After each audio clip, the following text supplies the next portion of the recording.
মাত্র একদিন ডায়েট করেই আজ সকালে ওয়েট মেশিনে উঠে যা দেখলাম আমি নিজেই অবাক।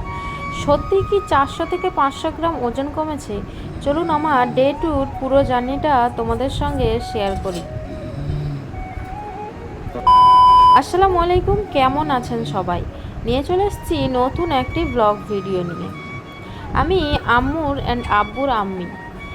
আজ আমার 90 ডে চ্যালেঞ্জে ডে 11 আর ডায়েটিং চ্যালেঞ্জে ডে 2। প্রতিদিনের মতো আজও সকালে ঘুম থেকে উঠে প্রথমেই ওয়েট চেক করলাম। আলহামদুলিল্লাহ কালকের তুলনায় আজ প্রায় 400 থেকে 500 গ্রাম ওজন কমেছে। এটা দেখে আমি সত্যি অনেক বেশি এক্সাইটেড হয়ে গেছি। মনে হচ্ছে আমার পরিশ্রম ধীরে ধীরে ফল দিতে শুরু করেছে। এরপর যেহেতু রান্না করব, বর স্কুল যাবে, সেই জন্য চালটা বার করে নিলাম। এরপর আমি চালটা ধুয়ে ভাত বসিয়ে দেব। এখনও মেয়ে, পাপা আর বর কারো কিন্তু ঘুম ভাঙেনি। ওদিকে ভাতটা বসিয়ে দিয়েছি, দেখছি বাইরে বেশ ভালোই রোদ বেরিয়েছে। কালকে যে জামা কাপড়গুলো সব ধুয়েছিলাম ঘরে মেলা ছিল, আমি সেইগুলোই নিয়ে বেরিয়ে পড়লাম ছাদে মেলার উদ্দেশ্যে। ছাদে এসে দেখছি যেমন রোদ বেরিয়েছিল তেমন মেঘলাও কিন্তু আছে। যাই হোক, আল্লাহর নাম নিয়ে কিছু করার নেই, শুকনা যেহেতু করতে হবে সেই জন্য কিন্তু আমি ছাদে সব মিলে দিলাম। এবার কি হবে না হবে সেটা আল্লাহর উপরেই ভরসা। শুকাতে হবে বলে সেই জন্য দিয়ে দিয়েছি। এদিকে দুটো ব্রাউন ব্রেড নিয়েছি আর সঙ্গে আমি কিন্তু লেবু পানিও করে নিয়েছি। কালকের মতো আজকেও চিয়া সিড ভিজাতে ভুলে গেছি। ব্রাউন ব্রেড দিয়েই আজকে সকালে ব্রেকফাস্টটা করব। এদিকে আম্মুকে রেডি করে দিয়েছি আর ওকে একটু খাওয়ানোর চেষ্টা করছিলাম, বাট ও কোনো মতেই খেতে চায়নি। এই সকালবেলাটা হলে ও না খেয়েই স্কুল চলে যায়। এটা কিন্তু ভালো না শরীরের পক্ষে, কিন্তু কিছু করার নেই। তোমরা নিজেরাই দেখতে পাচ্ছ কেমন কান্নাকাটি করছে। ওদিকে হাতে একটু সময় ছিল বলে বরে টিফিন বক্স ভরে দিলাম। পাপা ওখানে আমার খেলা করছে। আম্মুকে স্কুল দিয়ে চলে এসেছি, এদিকে বরকে খেতে দিয়ে দিলাম। বর ওখানে ভাত খাচ্ছে, তারই ফাঁকে আমি বিছানাগুলো গুছিয়ে নেব। পাপাকে যদিও বা কোলেই করে নিয়েছিলাম। ছেলেকে খাইয়ে ঘুম পাড়িয়ে দিয়ে এবার লেগে পড়েছি নিজের জন্য ব্রেকফাস্ট রেডি করতে। আজকে ওই যে আগেই বলেছিলাম ব্রাউন ব্রেড নিয়েছি, ওটা দিয়েই কিন্তু ব্রেকফাস্টটা সেরে নেব। সামান্যখানে মধু নিয়েছি আর দুটো ব্রাউন ব্রেড নিয়েছি। যদিও বা মধুটা না নিলেও হতো, আমি কিন্তু এমনিভাবেও ব্রেড খেয়ে নিতে পারি, আমার কোনো অসুবিধা হয় না। আমার এই মধুর থেকে আরও বেশি পছন্দ হচ্ছে টমেটো সস, যেটা কিনা কিষানে। ওইটা আজকে না নিয়ে এমনি মধু আর সঙ্গে একটা কলা দিয়ে আজকে ব্রেকফাস্টটা সেরে নিলাম। বাইরে রোদ বেরিয়েছে দেখে এই যে দেখতে পাচ্ছ, এখানে একটা, দুটো, তিনটে, চারটে, পাঁচটা,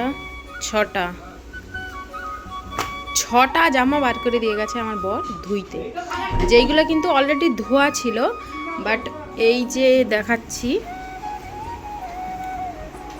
এই যে দরজার পিছনে ঝুলা থাকে, আর এই বর্ষার জন্য ওইগুলো মানে সাদা সাদা হয়ে গেছিলো, ওই জন্য ওইগুলো ধুতে দিয়ে গেছে। চলো কিছু মানে পাপা তো ওইখানে হচ্ছে ঘুমাচ্ছে, সেই ফাঁকে চটজলদি এইগুলো সব ধুয়ে নিই। দেখো বাইরে মাইক এসছে, মানে এই যে আমি টাকা নিয়েছি। এ সাকি, সাকি, ও সাকি, এই টাকাটা দিয়ে দাও। আম্মু তো স্কুল চলে গেছে, নইলে থাকলে ও নিজে যেত দিতে, বাট এখন আম্মু নেই, ওই জন্য মাই এসছে এতিমখানা থেকে, আর ওখানে এতিমখানায় কিন্তু দেওয়াটা ভালো। চলো দিয়ে দিই।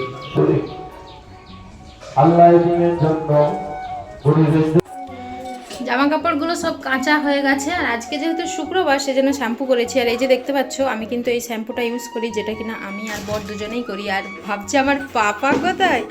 ওই যে দেখো আমার পাপা, আমার পাপা ওইখানে বসে বসে খেলা করছে। আমি তো গোসল করে নিয়েছি, এইবার কিন্তু আমার পাপাকে গোসল করানোর সময়। চলো পর্দাটা খুলে দিয়ে এইবার পাপাকে গোসল করাই। গোসল কমপ্লিট হয়ে গেছে, আমি গোসল করেছি, পাপাকেও গোসল করেছি, জামা কাপড় সব রোদে দিয়ে এসেছি। আর একটা জিনিস, আজকে যেহেতু শুক্রবার আমিও শ্যাম্পু করেছি আর আমার পাপাকেও শ্যাম্পু করিয়েছি। চলো পাপাকে এবার বডি লোশনটা মাখিয়ে নিই। যেহেতু পাপার গোসল হয়ে গেছে সেই জন্য পাপাকে রেগুলার যে বডি লোশনটা ইউজ করাই সেটাও কিন্তু আমি পাপার লাগিয়ে দিচ্ছি। আর এই ফাঁকে আমার পাপাও কিন্তু ভালোই খেলা করে নিচ্ছে। আমার পাপা রোজকার একটা রুটিন বলতে পারো, গোসল করে নেওয়ার পর ও কিন্তু একটু সময় ঘুমায়। আর আজকে একটু সময় নয়, অনেকটা সময় ঘুমিয়েছিল। সেই ফাঁকে আমিও কিন্তু ভালোই রান্নাবান্না করে নিয়েছি। এদিকে পাপার জন্য একটু খিচুড়ি বসিয়েছি। আর সকালবেলা তো ডাল আর মাছ ভাজা ছিল, ওটা দিয়েই বর খেয়ে গিয়েছিল। যেহেতু আমি ডায়েটিং করছি আর এই ডায়েটিংয়ে কিন্তু সবজিটা খুবই মাস্ট, সেই জন্য চিচিঙ্গা নিয়েছিলাম কালকের হাট থেকে, ওটাই ছিল আজকে, ওটারই একটা ভাজি করব বলে আমি ওটা ছিলতে লেগে পড়েছি। ওটাকে ছিলে নিয়ে এবার কিন্তু ছোট ছোট সরু সরু করে কুচিয়ে ফেলছি। আর এটা তেমন কিছু নয়, ওই নুন দিয়ে একটু ভালো করে চটকে নেব, তারপরেই কিন্তু তেলের উপরে ছেড়ে দেব। আর যেহেতু ডায়েটিং করছি সেহেতু কিন্তু তেলটা কিন্তু আমি একদমই সামান্য পরিমাণেই ইউজ করব রান্নাতে। এটা হচ্ছে আমার দুপুরের লাঞ্চ। এক বাটি মতো ভাত, তারও কম, হাফ বাটি ডাল, একটা মাছ ভাজা নিয়েছি, সঙ্গে একটা মাছের ডিমের বড়ি নিয়েছি, খেতে ইচ্ছে হচ্ছিল বলে। আর এটা হচ্ছে চিচিঙ্গা ভাজা, যেটা কিনা একদমই সামান্য পরিমাণে তেলে ভাজা। আজকে আম্মুর খাইয়ে দিয়েছি আর পাপার এই ঘুম ভেঙেছে। এবার আমি খেয়ে তারপরে পাপাকে খাওয়াবো। চলো ঝটপট খেয়ে নিই। এই যে দেখতে পাচ্ছ এক্ষুনি বর হচ্ছে স্কুল থেকে বাড়ি ফিরেছে, আর আসা মাত্রই এই একটা আর এই একটা, দুজনেই যেন বিশ্ব জয় করে ফেলছে। ওই দেখো ওই দেখো ওই দেখো ওই দেখো, ওর আব্বাজিকে দেখতে পেয়ে গেছে। পাপা পাপা, আব্বাজি এসে গেছে এসে গেছে এসে গেছে এসে গেছে। আর সেটা তো লিটারেলি কি বলবো, কমপ্লেন করছে, কমপ্লেন। হ্যাঁ, আর মা খুব পচা। হ্যাঁ, ওর আব্বাজিকে বলছে মা খুব পচা। মা তোমাকে বকেছি? কি বলেছি আমি তোমাকে? মারছি? আল্লাহ, এত কান্না করে এত কান্না করে, কি বলবো, মানে শুধু কোনো কিছুতে না বললেই হলো, এবার ওর কান্না শুরু। লাস্ট পরে 1 ঘন্টা ধরে কান্না করছে, ওর আব্বাজি আসতে চুপ। এইরকম যন্ত্র কার কার বাড়িতে আছে আমাকে কমেন্ট করে জানিও। সেই দুপুরবেলা 1:30-র দিকে ভাত খেয়েছিলাম, তারপরে কিন্তু কোনো কিছু খাওয়া হয়নি। অনেকটা ক্ষুধা লাগছিল, সেই জন্য পেয়ারা মাখা করে নিয়েছি। আর এই পেয়ারাটা ডায়েটিংয়ে কতটা জরুরি আর কতটা ভালো সেটা কিন্তু তোমরা খুবই ভালোভাবে জানো। ওইদিকে পেয়ারা মাখা করেছি, খাচ্ছি, আর জামা কাপড়গুলো সব গুছিয়ে নিয়েছি। এদিকে আমার সমস্ত কিছু জামা কাপড়গুলো গুছানো হয়ে গেছে। যেহেতু বর্ষাকাল, বেশি জামা কাপড় বার করে রাখলে ওইগুলো কিন্তু নষ্ট হয়ে যাওয়ার সম্ভাবনা বেশি। আলমারির এইখানে সব কেমন যেন হয়ে আছে, আমি সমস্ত কিছু গুছিয়ে নেব। তারপরে সব যে জামা কাপড়গুলো অত্যাধিক বাইরে থাকতো সেইগুলোকে কিন্তু আলমারিতে ভালো করে গুছিয়ে রাখবো। আমার বরের জামা কাপড়গুলো অনেক এলোমেলো হয়ে থাকে, সেই জন্য ভাবলাম আলমারিতে ভালোভাবে গুছিয়ে দিই। আমি কিন্তু এইখানে গুছিয়ে দিয়েছি, কালকে আরও হবে, কারণ আজকে যে শার্টগুলো ধুয়েছিলাম সেইগুলো তো কিছু শুকনো হয়নি, সেগুলো শুকনো হলে আবার ওইখানে রাখবো। দীর্ঘ কয়েকদিন পর বোধহয় আজকে আটা থাসছি রুটি করার জন্য, কারণ কয়েক মাস বলতে পারো কিংবা বছর হয়তো ঘুরে গেছে আটা রুটি খাওয়া হয়নি। আজকে ডায়েটিং করছি, রাত্রের জন্য আটা থাসছি। আর এই মেয়েটাকে দেখো আটা নিয়ে নিয়েছে কেমন, ওর আটা, এই থাসা আটা খেতে এত পছন্দ। ও এখানে পড়তে বসেছে, পাপা ওইখানে খেলা করছে, আর আমি এখানে আটা থাসছি। এরপরে আমরা রুটি করব। আজকে রাতের ডিনারটা আমার রেডি হয়ে গেছে, যাতে কিনা ছিল একটা আটার রুটি, সঙ্গে একটা ডিমের অমলেট। অমলেটটা কিন্তু আমি বাটারেই কিন্তু সেকেছি, আর তার উপরে রুটিটাকে ভালো করে চিপকে নিয়েছি। উপর থেকে সামান্য পরিমাণের একটু টমেটো সস দিয়েছি। দারুণ কিন্তু ডিনারটা করে নিলাম।